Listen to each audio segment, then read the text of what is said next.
Welcome to National Parks Traveler, where we explore the national parks and the issues that involve them. One of the most amazing settings in the national park system consists of glaciers.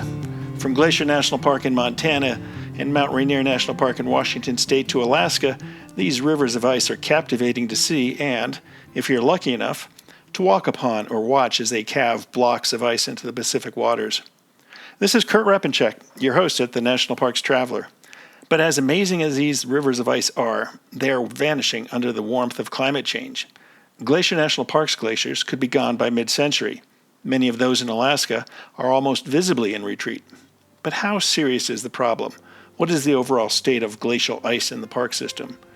Two researchers, Deborah Kurtz from the National Park Service and Taryn Black, a doctoral student in Earth and Space Sciences at the University of Washington, have tried to answer that question as it applies to Kenai Fjords National Park, 2 hours south of Anchorage, Alaska. I'll be back in a minute with Taryn to discuss this. The Grand Teton National Park Foundation is a private, nonprofit organization that supports projects that protect and enhance Grand Teton National Park's cultural, historic, and natural resources. By funding initiatives that go beyond what the National Park Service could accomplish on its own, Foundation donors improve the visitor experience and provide benefits to the national park system for decades to come. See their successes at gtnpf.org. The Everglades Foundation, the only organization whose sole mission is to restore and protect America's Everglades. Learn more at evergladesfoundation.org. The beauty of lifelong membership with Interior Federal Credit Union is that we are here for you forever to handle any financial needs that life throws your way.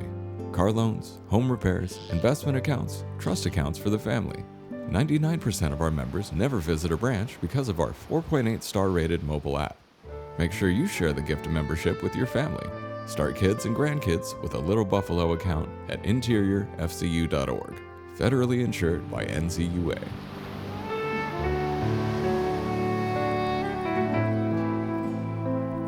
Hi, Taryn. Welcome to The Traveler. Hey, Kurt. Thanks for having me.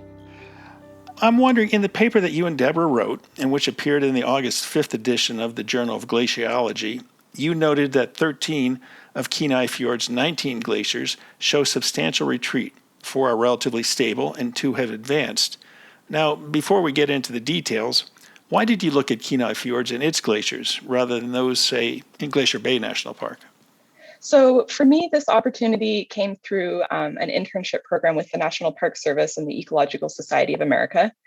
So Deb had put out a call for an intern that was specifically because Deb works at Kenai Fjords National Park. She was looking for an intern to come and help her study how glaciers in the park are changing. And I saw this internship opportunity, and as a graduate student, my research had been very focused on using satellite images to study glacier retreat in Greenland. And this opportunity in Alaska was very similar to what I was already doing, but just applied to different glaciers. And I thought it was a great chance to apply my skill set to the National Park Service.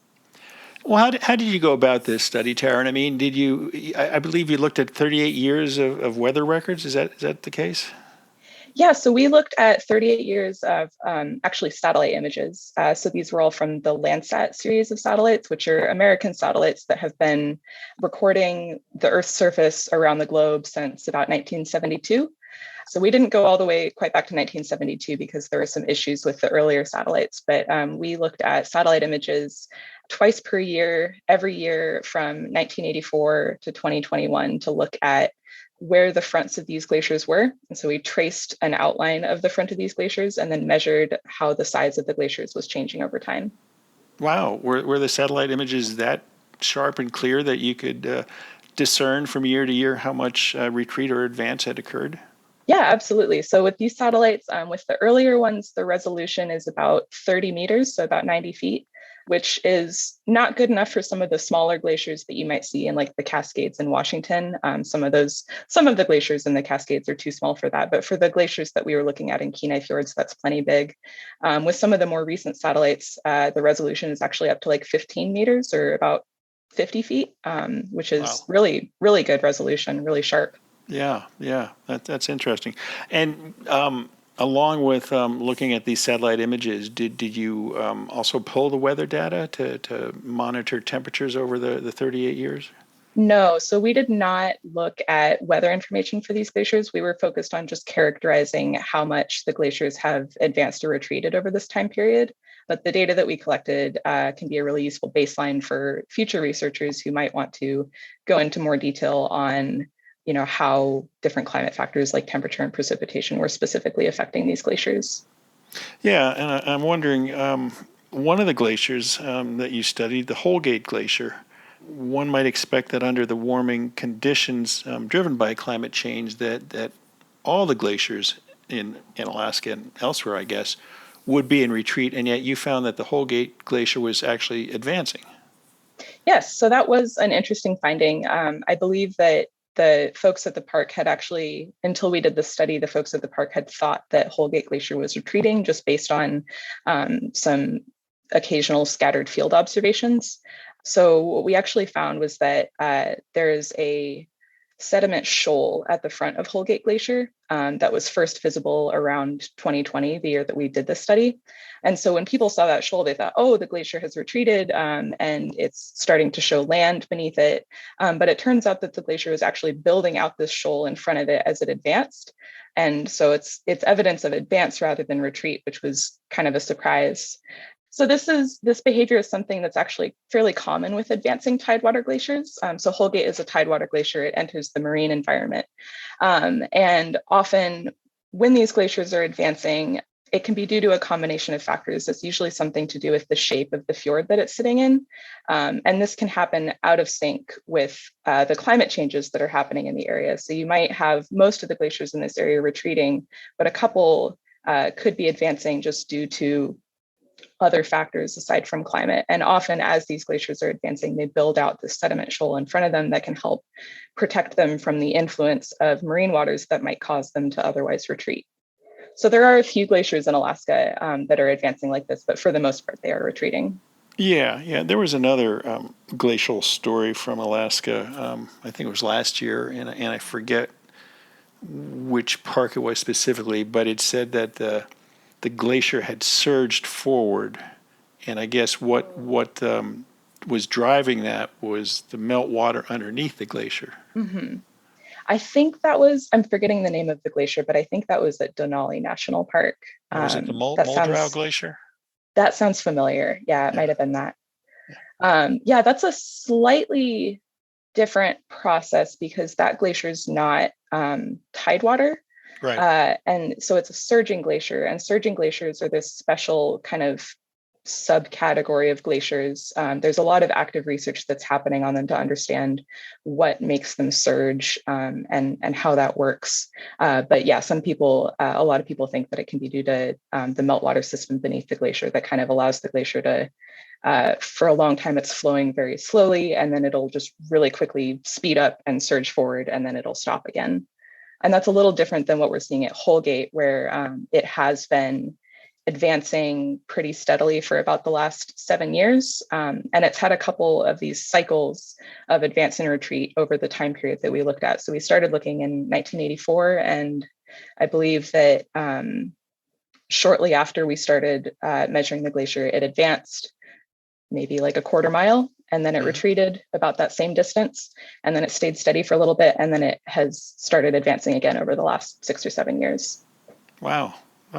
And you haven't pinpointed an exact cause that's driving that advance?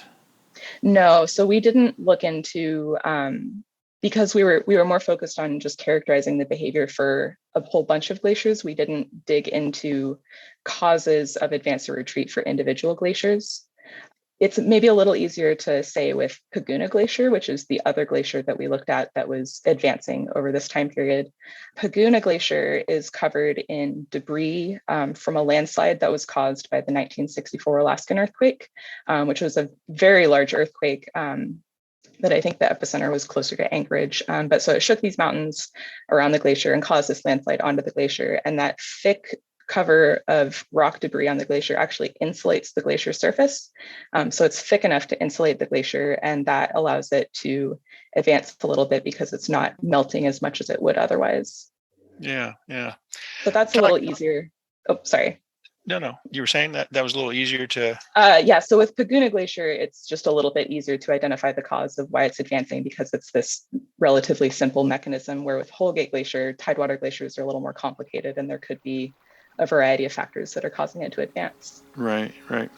We're talking today with Taryn Black, a doctoral student in Earth and Space Sciences at the University of Washington, about Kenai Fjords glaciers and why they're retreating or why they're advancing.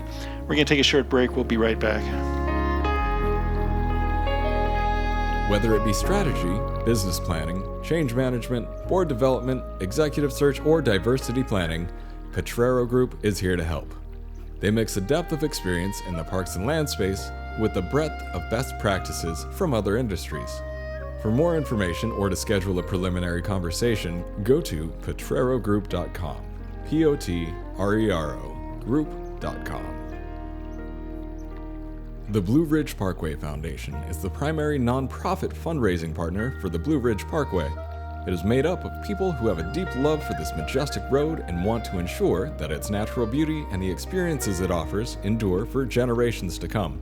Show your appreciation at brpfoundation.org. Full of stunning photography and thought-provoking reads, Smoky's Life is a biannual magazine produced by Great Smoky Mountains Association. Members receive it free of charge each spring and fall, and it is available for purchase in retail stores throughout Great Smoky Mountains National Park and online at smokiesinformation.org. Taryn, I'm wondering, I believe Exit Glacier is another tidewater glacier, and it's retreating quite a bit, no?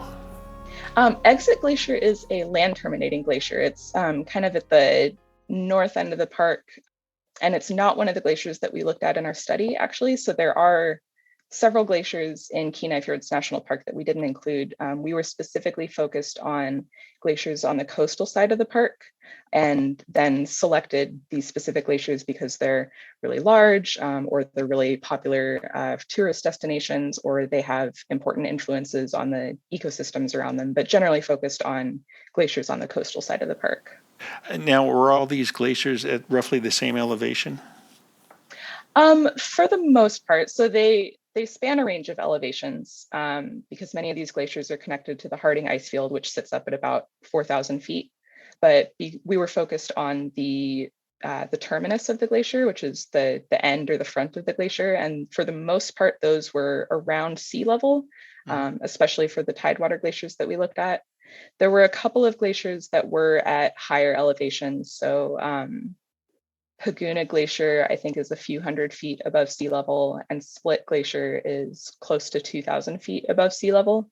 But the other ones that we looked at were pretty much at or close to sea level.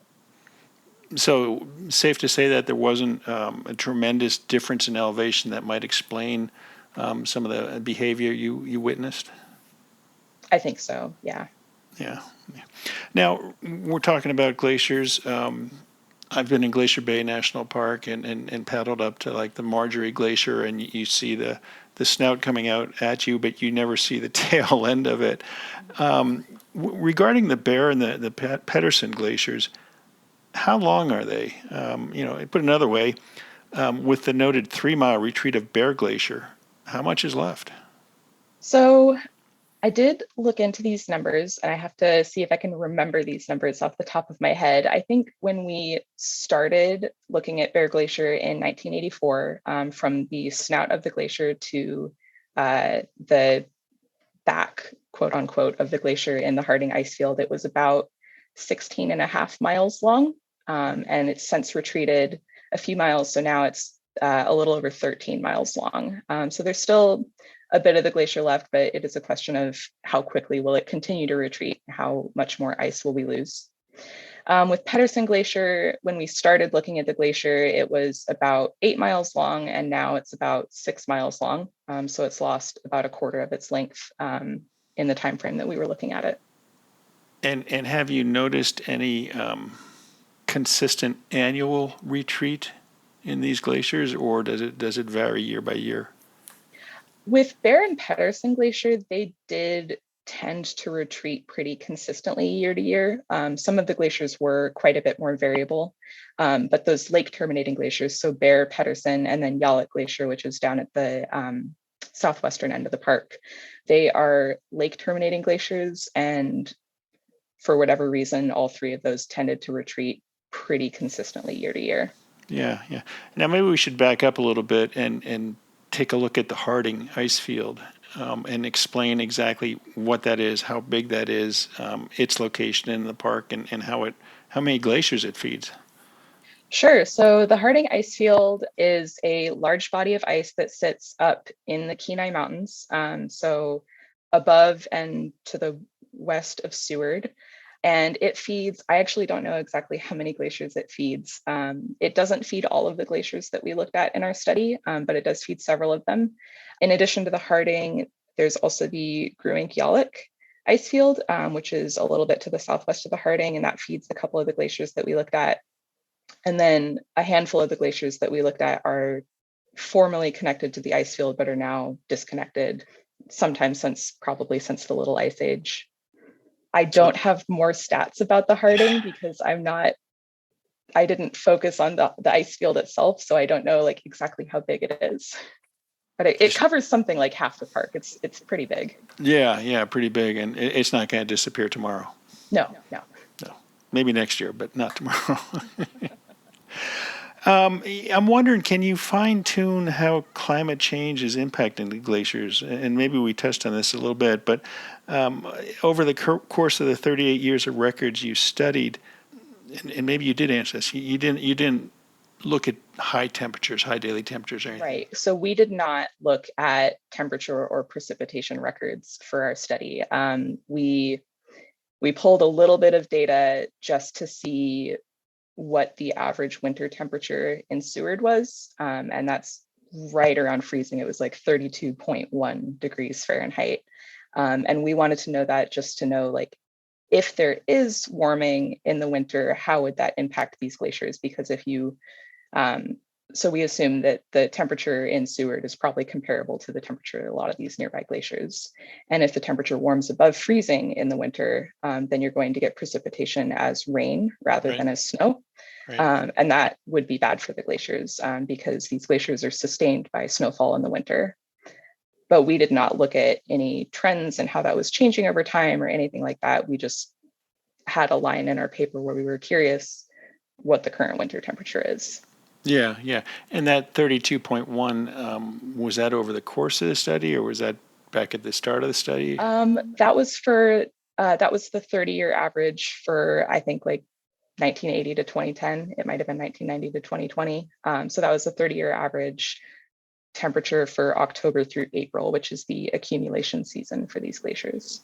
No, it certainly begs more research, as you say, that other researchers can take your findings here and then dive down to see, particularly in the last 10 years, did the winter temperatures increase significantly, and what about precipitation levels? Because as you said, if it gets warm enough that the snow falls as rain, that's not good for glacial absolutely, formation. And yeah, that was something that just wasn't in the scope of the study that we did, but would definitely be really interesting to look at. And we have talked to some other researchers who've expressed interest in using our data for their own studies as well. So I'm excited to see it evolve. Now, you mentioned that you've done similar research in Greenland. Mm-hmm. Apples and oranges, or did you anything come across similar? I guess similarities are mainly that glaciers are, for the most part, retreating in both Greenland and Alaska and in other parts of the world. There are exceptions. There are some glaciers that are advancing, but glacier retreat is widespread. Differences in this Alaska study, the glaciers tended to be quite a bit smaller than the glaciers that I was looking at in Greenland. And I was just working on kind of a different spatial scale in Greenland. So I was looking at 90 glaciers rather than 19 glaciers spread across a much larger region of Greenland. And with that study, I was again characterizing whether these glaciers had advanced or retreated, but I did pull more climate information into that. So we were trying to understand, yes, these glaciers are retreating, And in fact, we found that there was a really sharp acceleration in the retreat rate of these Greenland glaciers in the 1990s. And so we were looking at climate factors to try to understand what caused that acceleration in the retreat rate. And our results were kind of inconclusive. We found that it could be a few different things, and we didn't have sufficient data. There just isn't sufficient data out there to really nail it down further.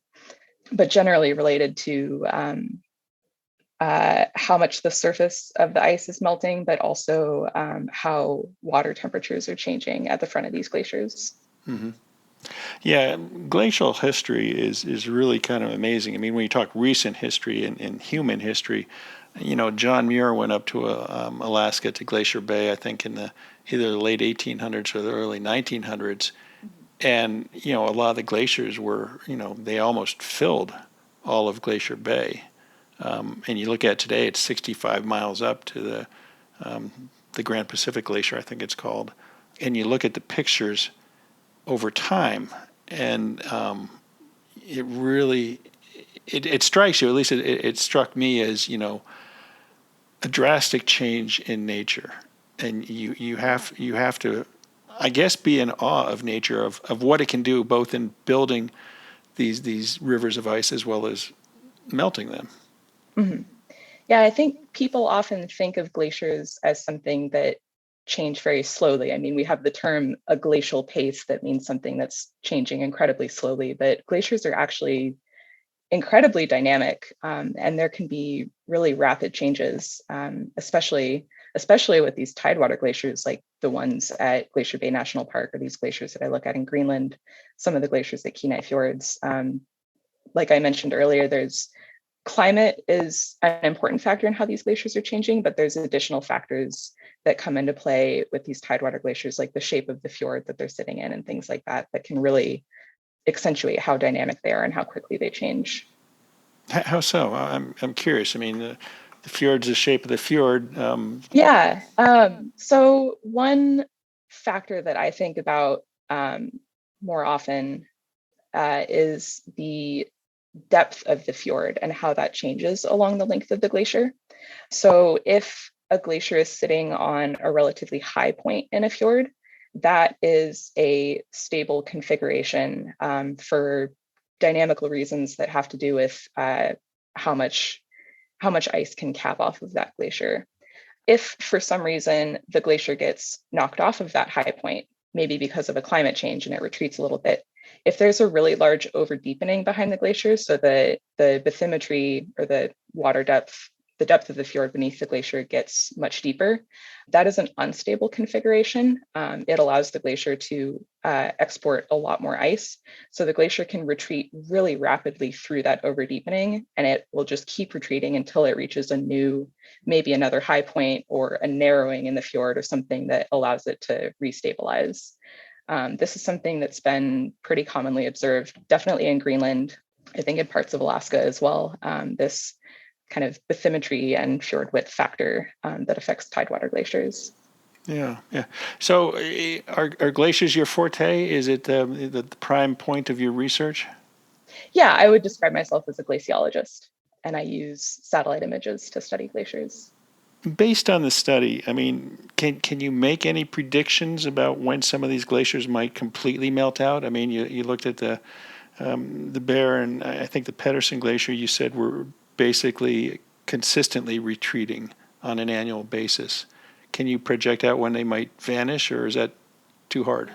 We did not do any projections with our work, and I don't think that you could necessarily say Bear Glacier's been retreating at this consistent rate, so it will continue to retreat at that same consistent rate because of like this factor that I just mentioned with the depth of the water or the depth of the fjord that the glacier is sitting in. There's been a little bit of radar work done on Bear Glacier that shows that there is a big over deepening a little bit upstream of where the front of the glacier is right now. And without doing a lot of like glacier flow modeling work, we can't really predict how that would affect how the glacier will retreat in the future.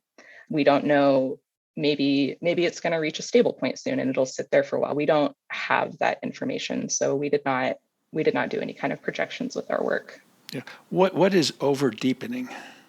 An over deepening is so if you picture a fjord, you might picture it just having like a completely flat bottom to it. But in reality, it's very uneven. There can be highs and lows, and an over deepening is just a really deep spot in the fjord that's generally has been carved out by a glacier. So I generally picture it. This might not be entirely accurate, but I generally picture it being a high point and then a big carved out basin and then another high point. So you could go from a thickness, and just throwing out approximations, you could go from a thickness of 100 feet or so to 200 or 300 feet. Sure. Yeah, something like that. Yeah. And so when it gets back to that thicker part, the advance might slow or stop, as you said. Right. Yeah. We're talking today with Taryn Black, a researcher at the University of Washington who's been studying glaciers at Kenai Fjords National Park. We're going to take a short break and we'll be right back. The Yosemite Conservancy helps visitors connect with Yosemite through adventures, volunteering, and the arts. It's the only nonprofit dedicated to supporting Yosemite National Park and funds grants to improve trails, restore habitat, protect wildlife, and inspire the next generation of nature lovers. Learn more at yosemite.org. Acadia National Park is one of the 10 most popular national parks in the United States. It is also one of the smallest and most vulnerable. That is why Friends of Acadia exists. Friends of Acadia is an independent organization of passionate people, inspiring those who love this magnificent park to make a real and lasting difference for Acadia. You can make a difference at friendsofacadia.org. Washington State is graced with 3 spectacular national parks, each different and special in their own unique ways. As the official nonprofit partner and the only philanthropic organization dedicated exclusively to supporting these parks through charitable contributions, Washington's National Park Fund has a mission to raise private support to deepen everyone's love for, understanding of, and experiences in Mount Rainier, North Cascades, and Olympic National Parks. Share your passion for these parks at wnpf.org.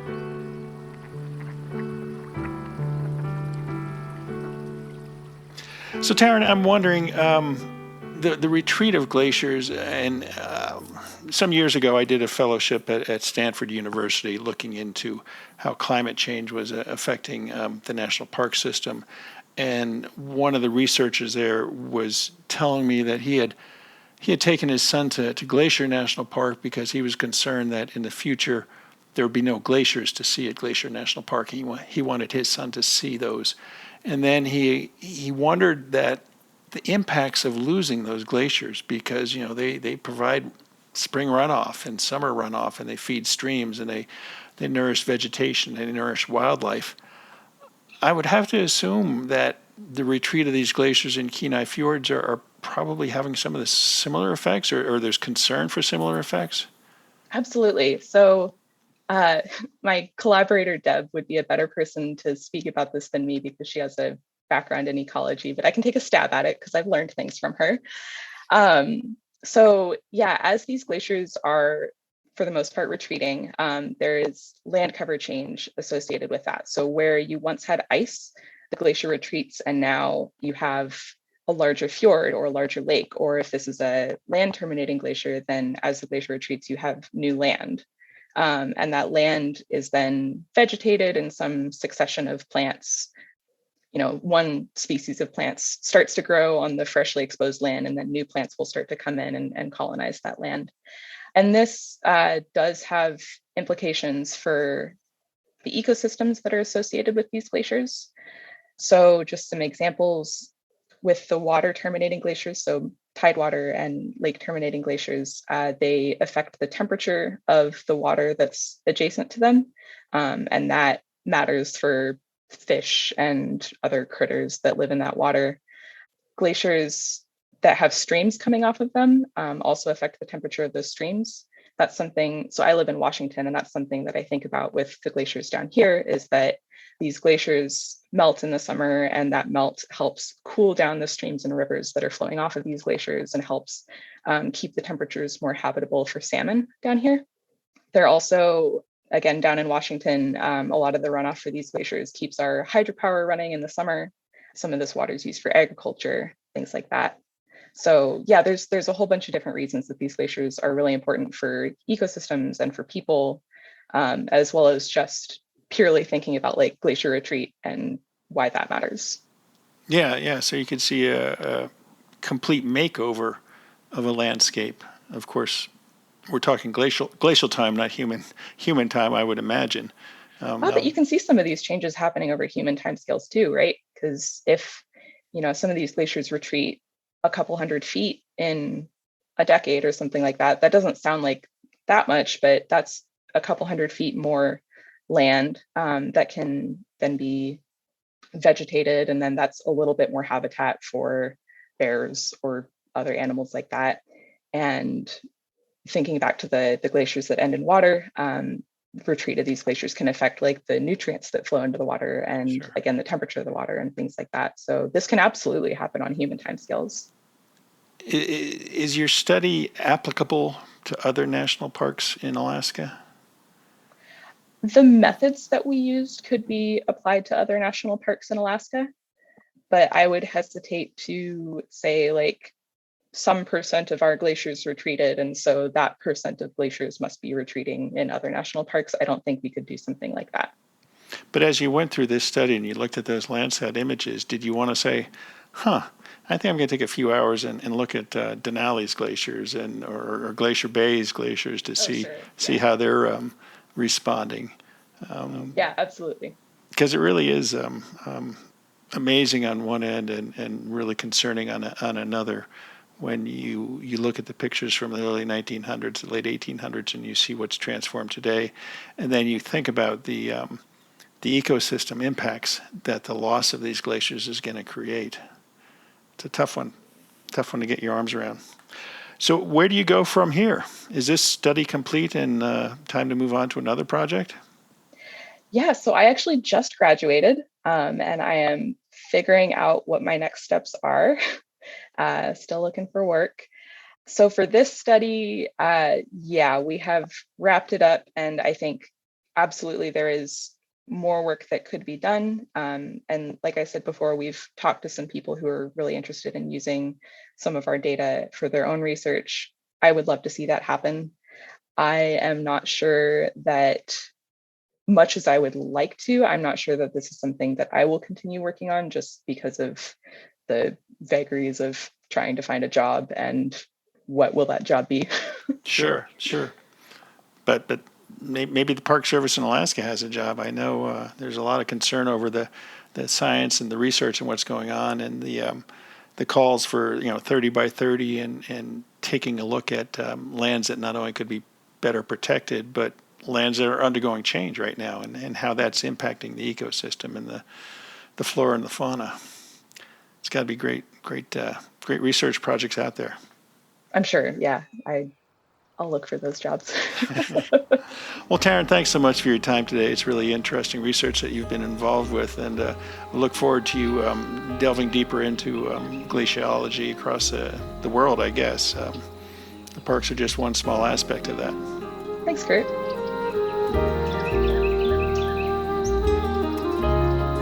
And that's our show for this week. We hope you enjoyed it.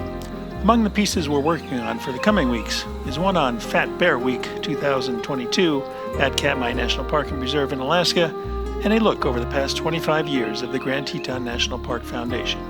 For The Traveler, this is Kurt Rebenchek. See you in the parks.